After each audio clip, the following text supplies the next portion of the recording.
ICDS project director గారికి, ICDS CDPO గారికి, MPDO గారికి, ఇతర అధికారులకు, కూటమి నాయకులకు, మత పెద్దలకు, ఈ కార్యక్రమానికి ఇచ్చేసినటువంటి ఈ యొక్క అతిరథ మహారాజులందరికీ, ముఖ్యంగా ఈ యొక్క నిండి గర్భిణితో కూడా ఉండి కార్యక్రమానికి ఇచ్చేసినటువంటి మహిళా తల్లులకు, నిరంతరం గ్రామీణ ప్రాంతాల్లో మనకి క్లిష్ట పరిస్థితుల్లో కూడా కష్టము అనే మాట మాట్లాడకుండా గ్రామీణ ప్రాంతాల్లో ఈ ఐసిడిఎస్ దాంట్లో పనిచేస్తున్నటువంటి అంగన్వాడీ టీచర్లు, అదే విధంగా అంగన్వాడీ ఆయాకి అందరికీ కూడా ప్రతి ఒక్కరికి పేరు పెట్టిన నమస్కారం తెలియజేస్తాం.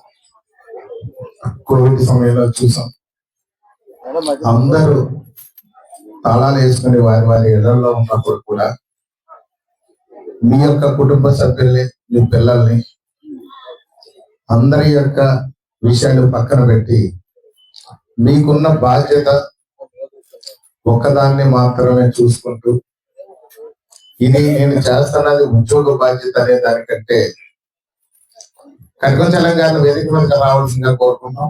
పెద్దపేట సొసైటీ చైర్మన్ గారిని నాగం దర్బాబు గారిని కూడా వేదికన్నారు.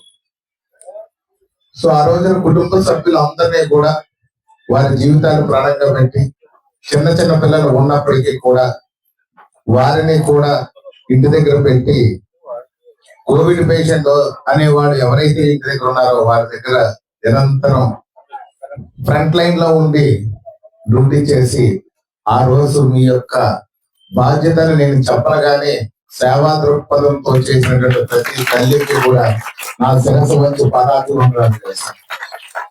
ఆ రోజు మీరే కానీ ఉండకపోతే గ్రామాల్లో ఏం జరుగుతుందో తెలిసేది.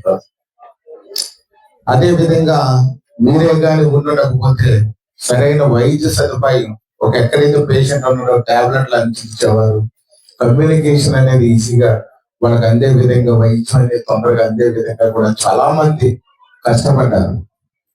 ఎంత భయానకంగా కష్టపడ్డారు అని అంటే, శానిటేషన్ సిబ్బంది కూడా చాలా బాగా కష్టపడ్డారు. కానీ ఎవరు లేని చోటకి వాళ్ళు శానిటేషన్ సిబ్బంది క్లీన్ చేసుకుంటారు. కానీ పేషెంట్ దగ్గరికి వెళ్ళిన వాళ్ళు మాత్రమే ఈ అంగన్వాడీ టీచర్లు, అంగన్వాడీ ఆయాలు, ఈ యొక్క ఐసిడిఎస్ సిబ్బంది అని చెప్పేసి వారందరికీ మరొకసారి తెలియజేస్తారు. అదే విధంగా చూస్తే గ్రామాల్లో ఇందాక పీడి గారు చెప్పారు, బాల్య వివాహాలలో మన రాష్ట్రంలోనే చూసుకుంటే మన జిల్లా 3వ స్థానంలో. నిజానికి ఇక్కడ ఉన్నటువంటి ప్రతి ఒక్కరు కూడా అపరభద్ర కాళికలు మేడం, నాకు చాలా సార్లు తెలుసు. వీళ్ళందరూ కూడా కాళికాలు, మతాలు ఏదైనా పక్కన పెట్టండి, భాషలో ఆడవారిని కాళికాదేవి అని అంటే గట్టిగా పట్టుకుంటారు. వాళ్ళు ఏదైతే అనుకున్నారో అది సాధించే వరకు విడిచిపెట్టరు అనే దానికి పదాన్నే ఆ యొక్క కాళిక అంటారు. వీళ్ళందరూ కూడా కాళికాలు. ఎందుకంటే చాలా సార్లు నాకు ఒక ఫోన్ వస్తుంది, వాళ్ళ నాన్న గుడ్లో బాగాలేదు, ఫైనల్ స్టేజీలో ఉన్నాడు, ఆడపిల్లకు పెళ్లి చేసేస్తే బాగుంటది, కాకపోతే 18 సంవత్సరాలు నిండడానికి వారం రోజుల టైం ఉంది, లేదా నెల రోజుల టైం ఉంది, 6 నెలల టైం ఉంది అని ఎలా చెప్తా ఉంటారు. కానీ ఈ భద్రకాళీలు ఎవరు ఒక్కరోజు తేడా ఉన్నా కానీ దయచేసి మమ్మల్ని మాత్రం ఇబ్బంది పెట్టద్దు, మేము మాత్రం పెళ్లిళ్ళు జరగనివ్వడం అని చెప్పి దక్కాపదంగా చెప్పి అపర భద్రకాళి.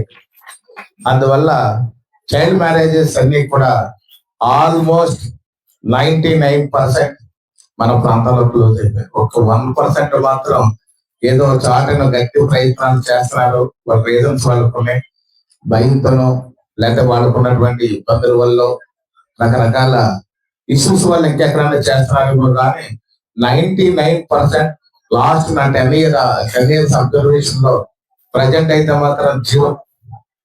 మొన్న ఎక్కడో గాడాలో ఒక పెళ్లి అయితే లోపల తీసుకెళ్ళి పడేశారు. నాకు బాగా క్లియర్ గా, నేను కూడా ఇన్వాల్వ్ అవ్వలేదు. ఎక్కడైనా పొరపాటుని లవ్ మ్యారేజ్ చేసుకునే వాళ్ళు కూడా వాళ్ళు అట్రాక్ట్ అయితే కూడా 18 years కంప్లీట్ అయ్యే వరకు వెయిట్ చేసి అది కంప్లీట్ అయిన తర్వాత లవ్ మ్యారేజ్ చేసుకుంటారు. ఈ విషయంలో చైల్డ్ మ్యారేజ్ అరికట్టడంలో నడుం కట్టినటువంటి ఐసిడిఎస్ సిబ్బంది అందరికీ మరొకసారి ఉడకపోతే ధన్యవాదాలు తెలియజేస్తూ చాలా వరకు పూర్తిగా క్లోజ్ అయిపోయింది. ఎక్కడైనా అడపా తడప వాళ్ళకు ఉన్నటువంటి కారణాల వల్ల చేస్తుంటే కూడా ఇందులో జరగనివ్వరని నాకు తెలుసు. అయినా మరొకసారి ప్రోగ్రాం ప్రకారం మీ అందరికీ కూడా తెలియజేస్తున్నాను, ఈ యొక్క చైల్డ్ మ్యారేజ్ ఖచ్చితంగా మనం అడ్డుకుందాం. ఆడపిల్లలకు మంచి భవిష్యత్తుని తయారు చేద్దాం. మరొక విషయం ఏంటంటే, ఇంకా ఎక్కడైనా తల్లిదండ్రుల విషయంలో ఇది రూల్ ప్రకారం చేయకూడదు అనే దానికంటే వాళ్ళు రూల్ ప్రకారం చేస్తే అనారోగ్యం పాలవుతారనో, వాళ్ళకు కూడా పిల్లలకి మంచి భవిష్యత్తు ఉండదనో ఏదైతే మీకు రికార్డు చెప్తుందో అవన్నీ కూడా క్లియర్ గా ఎక్స్ప్లెయిన్ చేయడం మంచి విషయంగా తెలియజేస్తాను. అలాగే మీకు కూడా చాలా సమస్యలు ఉన్నాయి. నేను లాస్ట్ గవర్నమెంట్ లో కూడా చూశాను, మీ సమస్యలు కూడా పరిష్కరించాల్సినవి ఉన్నాయి. ఇవన్నీ కూడా గౌరవ ముఖ్యమంత్రి గారి దృష్టికి రేపు అసెంబ్లీ సెషన్స్ రేపు 11వ తేదీ నుంచి ఉన్నాయి. అందులో కూడా మీరు ప్రస్తావించి కూడా ఈ సమస్యలు కూడా పరిష్కరించాలి. దీంతో పాటు అంటే గవర్నమెంట్ ఒక ప్రాసెస్ ఇంకా చైల్డ్ మ్యారేజ్ గురించి ఆలోచిస్తున్నమాట మనందరికీ తెలుసు. కానీ దీనికి రివర్స్ లో ఇంకొక ఇబ్బంది కూడా కొత్తగా పబ్లిక్ ఈ మధ్య నేను నా నోటీస్ వచ్చినాయి. చాలా మంది పిల్లల కనడం లేట్ చేస్తున్నారు. పిల్లల కనడం లేట్ చేయడం వల్ల చాలా ప్రాబ్లమ్స్ వస్తాయి. వాళ్ళు ఏదో ఇంకా సెటిల్ అవ్వలేదనో, ఇంకా చదువుకుంటున్నామనో, లేదు ఇంకా కొంతకాలం కెరీర్ చూద్దామనో, రకరకాల కారణాలతో ఈ పిల్లలు పుట్టడం అనే దాని మీద ఇంకా గ్రామీణ ప్రాంతాల్లో పర్వాలేదు, కానీ నగరాల్లో అయితే ప్రతి ఒక్కరు పోస్ట్ పోన్ చేసుకుంటారు. దానివల్ల